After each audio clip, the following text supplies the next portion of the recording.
सदैव संदेह करने वाले व्यक्ति के लिए प्रसन्नता न इस लोक में है न ही कहीं और। क्रोध से भ्रम पैदा होता है, भ्रम से बुद्धि व्यग्र होती है। जब बुद्धि व्यग्र होती है तब तर्क नष्ट हो जाता है, जब तर्क नष्ट होता है तब व्यक्ति का पतन हो जाता है। मन की गतिविधियों, होश, श्वास और भावनाओं के माध्यम से भगवान की शक्ति सदा तुम्हारे साथ है और लगातार तुम्हें बस एक साधन की तरह प्रयोग करके सभी कार्य कर रही है। ज्ञानी व्यक्ति ज्ञान और कर्म को एक रूप में देखता है, वही सही मायने में देखता है। जो मन को नियंत्रित नहीं करते, उनके लिए वह शत्रु के समान कार्य करता है। अपने अनिवार्य कार्य करो, क्योंकि वास्तव में कार्य करना निष्क्रियता से बेहतर है। आत्मज्ञान की तलवार से काटकर अपने हृदय से अज्ञान के संदेह को अलग कर दो। अनुशासित रहो, उठो। मनुष्य अपने विश्वास से निर्मित होता है। जैसा वो विश्वास करता है वैसा वो बन जाता है। नर्क के 3 द्वार हैं, वासना, क्रोध और लालच। इस जीवन में ना कुछ खोता है ना व्यर्थ होता है। मन अशांत है और उसे नियंत्रित करना कठिन है, लेकिन अभ्यास से इसे वश में किया जा सकता है। लोग आपके अपमान के बारे में हमेशा बात करेंगे। सम्मानित व्यक्ति के लिए अपमान मृत्यु से भी बदतर है। प्रबुद्ध व्यक्ति के लिए गंदगी का ढेर, पत्थर और सोना सभी समान है। निर्माण केवल पहले से मौजूद चीजों का प्रक्षेपण है। व्यक्ति जो चाहे बन सकता है, यदि वह विश्वास के साथ इच्छित वस्तु पर लगातार चिंतन करे। उससे मत डरो जो वास्तविक नहीं है, ना कभी था ना कभी होगा। जो वास्तविक है वो हमेशा था और उसे कभी नष्ट नहीं किया जा सकता। ज्ञानी व्यक्ति को कर्म के प्रतिफल की अपेक्षा कर रहे अज्ञानी व्यक्ति के दिमाग को अस्थिर नहीं करना चाहिए। हर व्यक्ति का विश्वास उसकी प्रकृति के अनुसार होता है। जन्म लेने वाले के लिए मृत्यु उतनी ही निश्चित है जितना कि मृत होने वाले के लिए जन्म लेना। इसलिए जो अपरिहार्य है उस पर शोक मत करो। अप्राकृतिक कर्म बहुत तनाव पैदा करता है। सभी अच्छे काम छोड़कर बस भगवान में पूर्ण रूप से समर्पित हो जाओ। मैं तुम्हें सभी पापों से मुक्त कर दूंगा। शोक मत करो। किसी और का काम पूर्णता से करने से कहीं अच्छा है कि अपना काम करें, भले ही उसे अपूर्णता से करना पड़े। मैं उन्हें ज्ञान देता हूँ जो सदा मुझसे जुड़े रहते हैं और जो मुझसे प्रेम करते हैं। मैं सभी प्राणियों को समान रूप से देखता हूँ। ना कोई मुझे कम प्रिय है ना अधिक, लेकिन जो मेरी प्रेम पूर्वक आराधना करते हैं वो मेरे भीतर रहते हैं और मैं उनके जीवन में आता हूँ।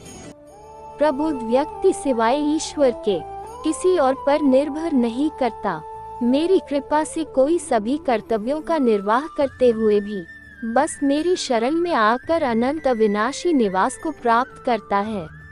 हे अर्जुन, केवल भाग्यशाली योद्धा ही ऐसा युद्ध लड़ने का अवसर पाते हैं जो स्वर्ग के द्वार के समान है। भगवान प्रत्येक वस्तु में है और सबके ऊपर भी। बुद्धिमान व्यक्ति कामुक सुख में आनंद नहीं लेता। आपके सार्वलौकिक रूप का मुझे न प्रारंभ न मध्य न अंत दिखाई दे रहा है। जो कार्य में निष्क्रियता और निष्क्रियता में कार्य देखता है वह एक बुद्धिमान व्यक्ति है। मैं धरती की मधुर सुगंध हूँ, मैं अग्नि की ऊष्मा हूँ। सभी जीवित प्राणियों का जीवन और सन्यासियों का आत्मसंयम हूँ। तुम उसके लिए शोक करते हो जो शोक करने के योग्य नहीं है, और फिर भी ज्ञान की बातें करते हो। बुद्धिमान व्यक्ति ना जीवित और ना ही मृत व्यक्ति के लिए शोक करते हैं। कभी ऐसा समय नहीं था जब मैं, तुम या ये राजा महाराजा अस्तित्व में नहीं थे। ना ही भविष्य में कभी ऐसा होगा कि हमारा अस्तित्व समाप्त हो जाए। कर्म मुझे बांधता नहीं, क्योंकि मुझे कर्म के प्रतिफल की कोई इच्छा नहीं।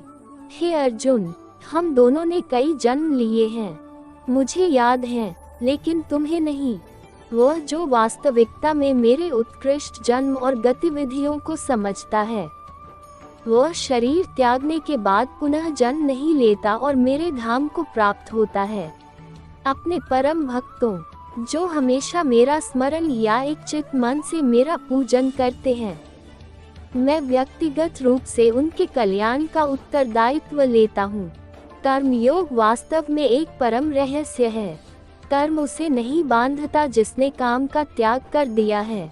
बुद्धिमान व्यक्ति को समाज कल्याण के लिए बिना आसक्ति के काम करना चाहिए। जो व्यक्ति आध्यात्मिक जागरूकता के शिखर तक पहुंच चुके हैं, उनका मार्ग है निस्वार्थ कर्म। जो भगवान के साथ संयोजित हो चुके हैं, उनका मार्ग है स्थिरता और शांति। यद्यपि मैं इस तंत्र का रचयिता हूँ, लेकिन सभी को ये ज्ञात होना चाहिए कि मैं कुछ नहीं करता और मैं अनंत हूँ। जब वे अपने कार्य में आनंद खोज लेते हैं, तब वे पूर्णता प्राप्त करते हैं।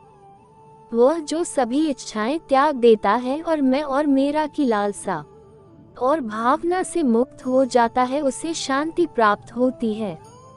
मेरे लिए ना कोई घृणित है ना प्रिय, किंतु जो व्यक्ति भक्ति के साथ मेरी पूजा करते हैं, वो मेरे साथ हैं और मैं भी उनके साथ हूँ।